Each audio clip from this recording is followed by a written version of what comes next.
வீடியோக்குள்ளே போகிறதுக்கு முன்னாடி SBO டிஜிட்டல் மார்க்கெட்டிங் பற்றி பார்க்கலாம். And also this video sponsored by SBO digital marketing.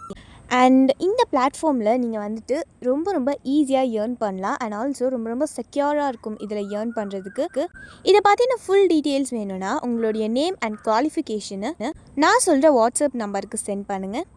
9941041660. So இதுக்கு நீங்கள் வாட்ஸ்அப் பண்ணிங்கன்னா இன்ஸ்டண்ட்டாக உங்களுக்கு இதை பற்றின டீட்டெயில்ஸ் கண்டிப்பாக கிடைக்கும். அண்ட் இந்த சான்ஸை மிஸ் பண்ணாதீங்க. இதை பற்றி இன்னும் நிறைய தெரிஞ்சுக்கணுன்னா டிஸ்கிரிப்ஷன்லையும் லிங்க் கொடுத்துருக்கேன். மறக்காமல் நான் சொன்ன வாட்ஸ்அப் நம்பருக்கு நீங்கள் மெசேஜ் பண்ணுங்கள்.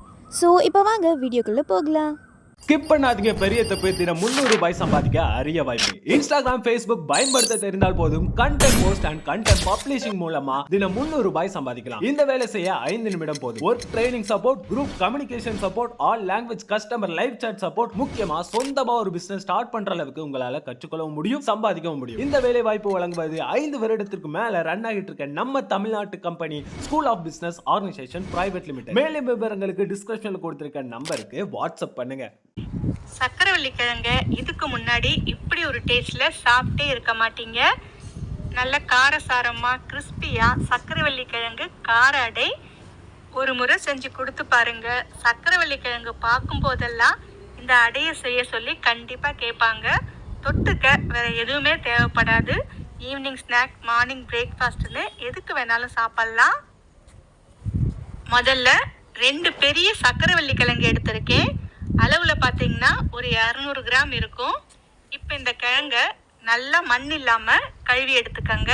இந்த மாதிரி சக்கரவள்ளி கிழங்கோட தோலை இந்த மாதிரி சீவி எடுத்துக்கங்க. இப்போ இந்த கிழங்க இந்த மாதிரி சின்னதாக கேரட் துருவறதில் துருவி எடுத்துக்கங்க. துருவி எடுத்த கிழங்க இந்த மாதிரி தண்ணியில் சேர்த்துக்கங்க. இல்லைனா உங்களுக்கு சட்டுன்னு நிறம் மாறி வந்துடும். துருவிய கிழங்க ஒரு முறை நல்லா அலசி எடுத்துக்கங்க. நான் இந்த கிழங்க ரொம்ப பால் இல்லாமல் ஒரு முறை அலசி எடுத்து தான் வேற தண்ணியில் போட்டு வச்சுருக்கேன். இப்போ இந்த தண்ணியை சுத்தமாக வடிகட்டிட்டு வேற ஒரு பாத்திரத்தில் கிழங்க மட்டும் எடுத்துக்கலாம். இப்போ பார்த்தீங்கன்னா தண்ணியை சுத்தமாக பிழிஞ்சு எடுத்துட்டு ஒரு பெரிய பவுலில் சேர்த்துருக்கேன். இப்போ இது கூட ஒரு பெரிய வெங்காயத்தை நல்லா பொடியாக நறுக்கி சேர்த்துக்கங்க. பொடியாய் நறுக்கிய கொத்தமல்லி ஒரு 2 டேபிள் ஸ்பூன் அளவுக்கு சேர்த்துக்கங்க. ஒரு 2 பச்சை மிளகாயை மெலிசா பொடியா நறுக்கி சேர்த்துக்கங்க. கூடவே ஒரு 1/2 கப் அளவுக்கு அரிசி மாவு, கடையில் வாங்கின அரிசி மாவு தான் சேர்த்துருக்கேன். அடுத்து இதில் ஒரு 1/4 கப் அளவுக்கு கடலை மாவு சேர்த்துக்கங்க. காரத்துக்காக ஒரு சின்ன ஸ்பூன் அளவுக்கு தனி மிளகாய் தூள். சக்கரவள்ளி கிழங்கு அடை அப்படின்றதுனால இது கொஞ்சம் நல்ல காரசாரமாக இருந்தால் ரொம்பவே நல்லா இருக்கும்.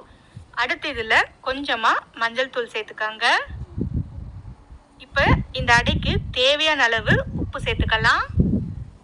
இப்போ இது எல்லாத்தையுமே ஒன்றா சேர்த்து கலந்து விட்டுக்கங்க. அரிசி மாவு, கடலை மாவு, உப்பு, காரம் எல்லாமே ஒன்றா சேர்ந்து வரணும். இது பார்த்தீங்கன்னா அடை சுடுற அளவுக்கு உங்களுக்கு மாவு, கிழங்கு எல்லாமே சேர்ந்து வரணும். தேவைப்பட்டா 1-2 ஸ்பூன் கடலை மாவோ அரிசி மாவோ சேர்த்து நல்லா கலந்து விட்டுக்காங்க. இப்போ இதில் இன்னும் கூட கொஞ்சம் தண்ணி சேர்த்து அடை தட்டளவுக்கு கொஞ்சம் இலக்கமாக கலந்து விட்டுக்காங்க. இன்னும் கூட கொஞ்சம் தண்ணி சேர்த்து கலந்து விட்டுக்கலாம். அவ்வளவுதான். அடுத்து ஒரு சின்ன பேன் இல்லைன்னா தோசைக்கல் கூட எடுத்துக்கலாம். ஒரு சின்ன பேனில் 1 ஸ்பூன் அளவுக்கு எண்ணெய் சேர்த்துக்காங்க. இந்த எண்ணெய் லேசாக சூடானதும் நாம் கலந்து வச்ச மாவை இப்போ இதில் தேவையான அளவு சேர்த்துக்கலாம். அடை தடிமனாக இல்லாமல் கொஞ்சம் மெலிசாக எல்லா பக்கமும் ஒரே சமமாக இருக்கிற மாதிரி அடையை லேசாக தட்டி விட்டுக்கங்க. இப்போ பார்த்தீங்கன்னா எல்லா பக்கமும் லேசாக அழுத்தி விட்டாச்சு. இப்போ தேவைப்பட்டால் இதில் கொஞ்சம் எண்ணெய் சேர்த்துக்கலாம். இப்போ அடுப்பை மீடியம் ஃப்ளேமில் வச்சு நல்லா வேக விடுங்க. இது பார்த்தீங்கன்னா நல்ல கிறிஸ்பியாக ஓரங்களில் நல்லா நிறம் மாறி வெந்து வரும். கீழ்ப்பக்கம் லேசாக கிறிஸ்பியாக செவந்து வந்ததுக்கு அப்புறமா அடுத்த பக்கமும் திருப்பி போட்டு மீடியம் ஃப்ளேமில் வேக விடுங்க. 2 பக்கமும் நல்லா கிறிஸ்பியாக செவந்து வரணும். இது கொஞ்சம் நல்லா கிறிஸ்பியாக இருந்தால் டேஸ்ட்டு ரொம்பவே நல்லாயிருக்கும். இப்போ பார்த்தீங்கன்னா 2 பக்கமும் செவந்து வந்துடுச்சு. இப்போ நாம் இதை வெளியே எடுத்துடலாம். அவ்வளவுதான். இதே மாதிரி எல்லா மாவையும் சின்ன சின்ன அடையாக சுட்டு எடுத்துக்கங்க. அவ்வளவுதான் ஃப்ரெண்ட்ஸ். சுட சுட இந்த அடை சுட்டு கொடுத்தீங்கன்னா தொட்டுக்க வேற எதுவுமே தேவைப்படாது.